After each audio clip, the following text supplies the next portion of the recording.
Welcome to Industry Focus, the podcast that dives into a different sector of the stock market every day. It's Wednesday, April 11th, as Shannon will point out to you, my birthday, and we've got a roundup of two big news stories. A phase 3 flop with major implications across biotech, and a big buyout. This is Michael Douglas, your intrepid financialist host and past healthcare host, filling in for Christine Hargis, who is taking a well-deserved vacation. And we just decided to change everything up for this episode because Todd Campbell's not calling in either. Instead, I'm joined in the studio by healthcare analyst Shannon Jones, who is making her Industry Focus debut. So please welcome her with me to the show. Shannon, welcome. It's good to have you. Michael, thank you so much. I am so excited. It's a bit surreal to be sitting in here with you on your birthday. I consider it a privilege, an honor. Thank you for that opportunity. Sure. I'm certainly excited to have you in while I'm subbing for Christine. So let's talk about our two big news items, and truthfully, I did not oversell these. I think they're pretty major. So the first one, Incyte had a major drug flop. Let's talk about that a little bit. And I would even say major drug flop is probably an understatement at this point. Right. This was, and probably will be for 2018, one of the biggest pipeline blowups, I think. In particular, what happened? So Incyte last Friday announced a failed phase 3 study where basically they were pairing Merck's checkpoint inhibitor Keytruda, which we have all grown to know and love, with Incyte's drug epacadostat, an IDO inhibitor, in patients with melanoma. Long story short, the study was stopped. They found that the combination of these two drugs together wasn't more than what was already being seen with Keytruda alone. So in a lot of ways, I think that this study is not only bad for Incyte, but really bad for the immunotherapy industry in general. Yes, and we'll get into kind of some of those broader implications in a minute. But first, why people were so excited about epacadostat. And by the way, dear listeners, we both looked this up before the episode because we're used to reading these drug names, not saying them. I know Christine's talked about this before, but here we are. So if I pause beforehand, it's because I'm checking my notes for how to pronounce it, because it's kind of a mouthful, epacadostat. So the idea here is that, PD-1 inhibitors are supposed to take the brakes off the immune system, and epacadostat was supposed to essentially boost that. Now, Keytruda and Opdivo have, which is Bristol Myers drug, have both been kind of at the center of this revolution that we've seen in cancer care with the PD-1 inhibitors. And the broad goal has been, okay, cool. These PD-1 inhibitors look like they're going to be some kind of standard of care. Maybe it's in second or third line, depending on the cancer and what the data says and all of that. But if you can't beat them, join them. So let's go ahead and try to join these drugs with our drugs and sort of see what happens. And this was in many ways, very surprising failure because past data had been so good. Exactly. Yeah. So last year at the ASCO Healthcare Conference, the American Society of Clinical Oncology, Incyte presented really compelling phase 2 data. Investors were quick to jump on the Incyte bandwagon with this particular drug. And really, many expected this phase 3 trial to be an easy home run win. It was really anything but. And when you consider the fact that it failed in what's considered kind of the low-hanging fruit of therapeutic indications, which is melanoma, it makes this failure that much more bad. Yes, and it certainly says a lot of negative things about the drug's future, potentially. Now let's hop into that. Of course, the Incyte CEO, there are a number of other combo trials being conducted or that are in process right now, and the CEO has basically said, well, it's, and I'm quoting here, an open question, end quote, as to sort of what happens next. What's your 2 cents here? Yeah, so the company is planning to go back and do a subgroup analysis. Look to see if there are any patients that maybe did respond a little bit better than others. As you and I both know, Michael, and probably many of our listeners, retrospective subgroup analysis is usually not a good sign of confidence in the biotech industry. So not feeling particularly confident about their decision to keep this an open question, they do have a pretty robust pipeline, and and I'd rather see them focus their efforts on some of these other therapies that they're going after, some of these other indications. But in particular, I mean, just looking at Incyte with IDEO right now, in addition to melanoma, there were 4 other indications. There was lung cancer, renal cancer, head and neck cancer, bladder cancer, and these were being studied with other companies too. So AstraZeneca with their Imfinzi, Bristol Myers Squibb with Opdivo. So this will have ripple effects. I'd be really curious to see what they may get out of some of these analyses moving forward, but I'm not hopeful overall. No, I think that's very fair. Yeah, post hoc is just never a great spot to be, because there are all kinds of artifacts in the data. But let's talk about, so Incyte got slammed when they announced this data, and with that in mind, market cap's a lot smaller, but as you pointed out, there's a lot more that the company still has in the pipeline, and in fact, it already has a drug on the market, Jakafi, which did just over $1 billion last year, so in sales. So there's certainly still plenty of reason potentially to like the company. I mean, personally, I don't think the valuation is really that. I think it's a little bit overvalued because, to some extent, I think that IDEO looks like it's maybe dead on arrival, maybe not dead on arrival. We can always hold out hope, but I'm not holding a lot of hope right now.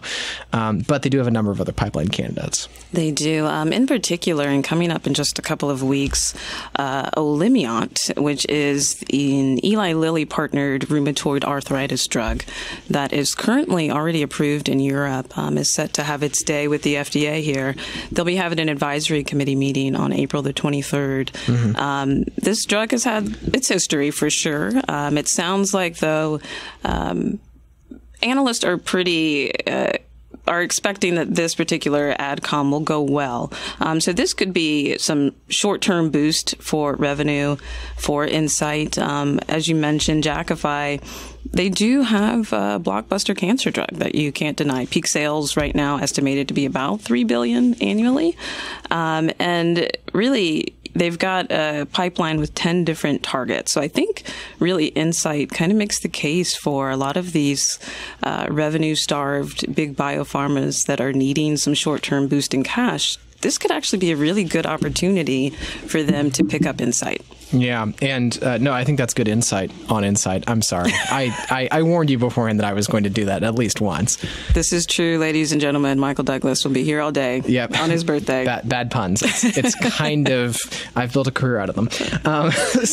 But let's talk about that, because one of the things that you mentioned before we got on the show was that you saw Incyte as a potential takeout candidate, potentially for one of these let's say late-term pipeline-starved bigger biotechs, right? And Gilead Sciences is one that kind of comes to mind. Biogen is certainly somewhat pipeline-starved, but maybe not as good of a fit. I think Amgen was on your list as well. Yes. So my big question though is when I look at Jakafi, so let's say it hits $3 billion in peak sales. So that would imply that Incyte is priced at just under 5 times peak sales. So that works, right? That valuation works just off there, because usually we see takeouts in kind of the 3 to 5 times peak sales. So that is reasonable. And you've got some additional upside in this pipeline. I mean, we've talked primarily about 2 drugs now, but they've got a PI3K inhibitor. Now, Gilead shareholders will remember PI3K inhibitors have kind of a mixed history, with Gilead's Zydelig having a big, nasty black box warning for a lot of really terrible side effects. Most of the rest of the stuff is kind of early to mid stage, but it's a pretty deep and diverse pipeline. And you've actually kind of turned me into a believer that it could reasonably be a buyout candidate. Yeah, I think, as you and I both know, for a lot of these biopharmas that are strapped for some late-term revenue-driving drugs, they're generally not going to also look for bargains. They're going to find sometimes and really go for overpriced assets. I definitely don't think that Incyte by any means is a slam dunk M&A target, but now with the market cap down over 50%, just from a year ago, I think it becomes that much more attractive, especially for the Gileads that have an oncology pipeline that Jakafi could sneak right into and do really well. Yeah, and especially because the drug is, to some extent, plug and play, right? It's already on the market. It's already gotten some scale, perhaps not, well, hopefully not as much scale as it will ultimately get, but it's certainly in a good spot in a lot of ways, and there's a lot of opportunity there as well across the pipeline.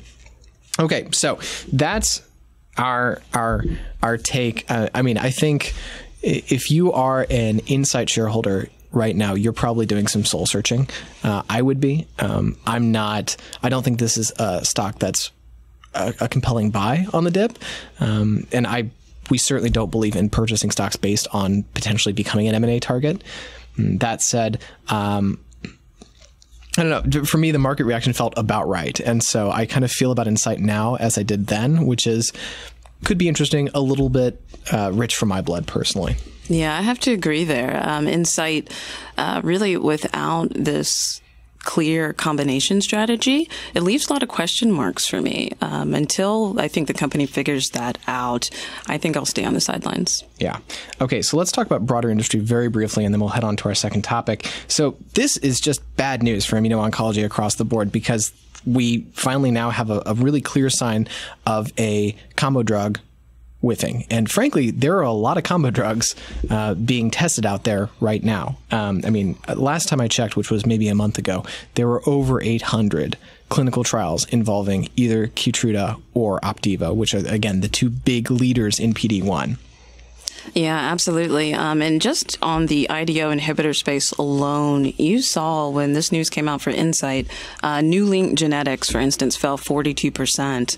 This is a company relatively new on the scene. They've got a pipeline. Their core two assets are all IDO inhibitors. Yeah. They fell 42% on Friday alone.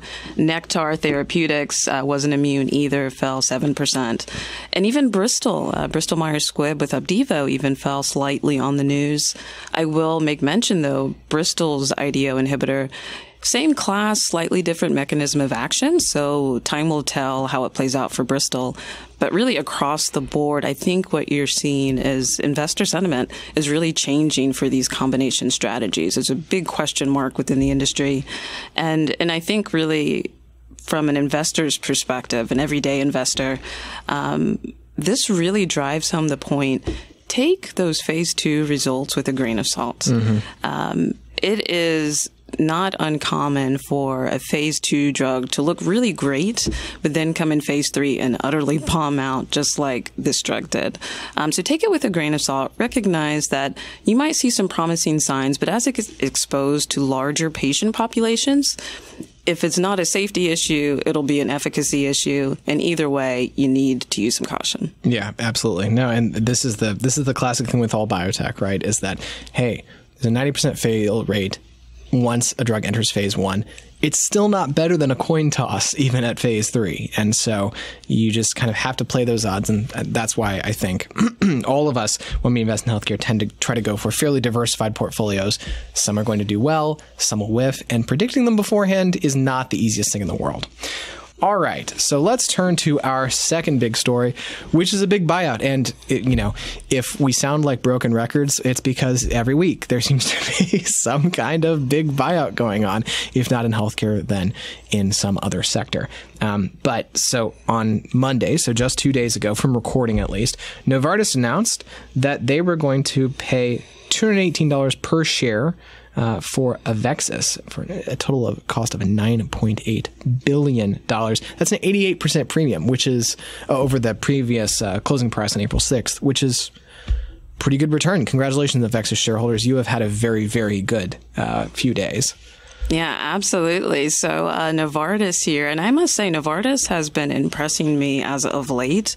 I'm normally not too bullish on big biopharma, but Novartis is actually making some really interesting novel plays. They're not sitting on the sidelines. They're not going after Me Too indications. They're going after some really novel things, and AveXis proves that. Mm-hmm. For listeners that are not as familiar, AveXis is a gene therapy company, could have the first gene therapy for SMA For those Biogen investors out there, you'll recognize SMA as being spinal muscular atrophy, a rare neuromuscular disorder caused by a genetic defect in a particular gene, specifically the SM1 gene.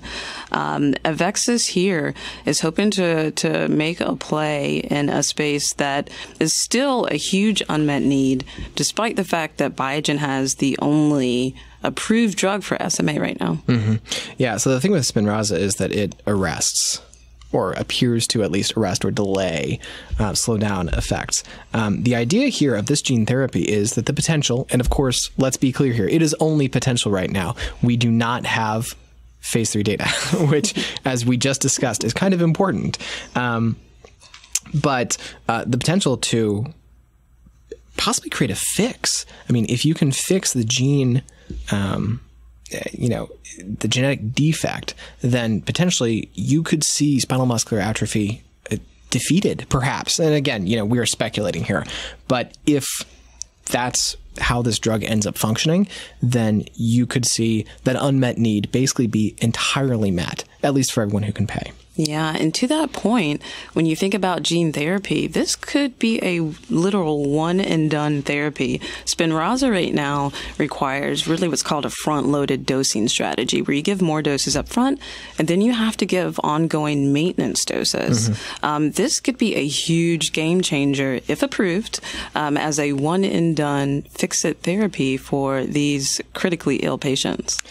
One of the things that's interesting about spinal muscular atrophy is that Spinraza costs, well, a lot. I mean, $750,000 for that first year's treatment and about $375,000, a comparative bargain for years after. And it generated almost $1 billion in 2017, just under $900 million. So with that in mind, there are plenty of reasons to think that insurers might be willing to pay a good deal more for a one-and-done drug. So there's a lot of opportunity here if the drug succeeds. Now, one thing we should point out is that, fellow Gilead shareholders are probably remembering, this sounds a little bit like what happened with hepatitis C. And to some extent, yes, that is what could happen. So what we could see here is that this drug sort of burns hot in its first few years as it basically sort of helps all the current patients, again, if it succeeds, and then probably tails off a little bit after that because it'll be just helping new patients as they are born and identified with SMA. So that means that we'll probably hit peak sales early and then taper off some and kind of plateau for a long time period, because it's curing a disease. That's a great outcome. And if Wall Street analysts aren't thrilled with the growth curves there, tough. It's a win-win for everyone. And if it ends up panning out that way, there's every reason to think that Novartis is going to be well compensated for this long term. Absolutely. And I would even add to that, even beyond their lead candidate, which right now is AVX-101, Novartis is really inheriting a platform, a gene therapy platform. So Novartis has already said they are committed to developing gene therapy drugs in neuroscience and ophthalmology. This could be exactly what they need to really springboard that growth long term. And to that point, I mean, this isn't Novartis' first acquisition in this space. They licensed Spark Therapeutics' Luxturna, which is for an inherited form of blindness, just a few months ago. And so this is their second kind of big play in this space. Novartis is signaling that they are definitely going to be playing heavily here, perhaps over the long term. And one of the questions probably for Novartis shareholders to ask themselves is AveXis' platform plus the Spark Therapeutics drug enough? Or is Novartis going to need to build out some more expertise and some more pipeline and perhaps a couple more platforms? And that's an open question, and it's something we'll just kind of have to watch for. But let's talk a little bit about what this means for kind of broader M&A. Yeah, absolutely. So I think what you're starting to see is a trend of a lot of these large biopharma companies no longer just looking at these individual pipeline candidates and saying, I want to buy this asset.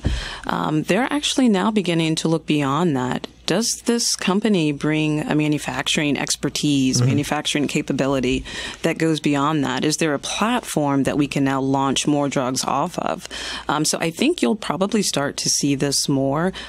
We know that Gilead purchased Kite in 2017. Kite Pharma was, for the longest time, way behind Juno.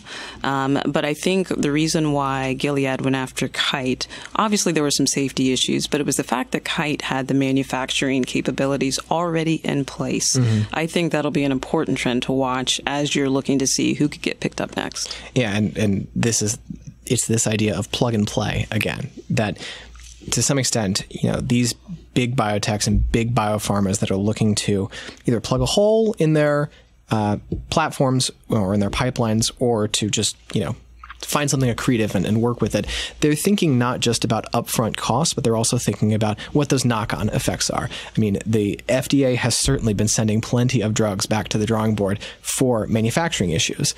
Well, if someone has already cleared those issues out, that is another potential problem that is just gone. You've paid up a little bit to de-risk that, but just like we pay for home insurance, right? There's a real reason to do so.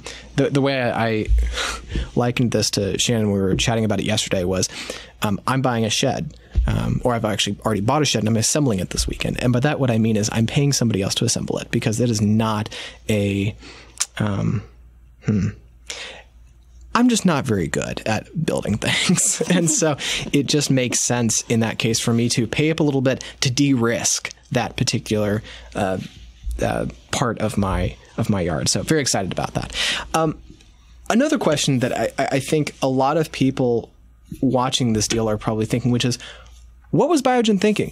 Why didn't Biogen make this purchase, right? I mean, this is a drug that could directly impact really Biogen's biggest success of the last couple of years, which was, to be clear, a partnered drug. They could have gotten the full rights to it, to this other drug that, again, could be a lot bigger.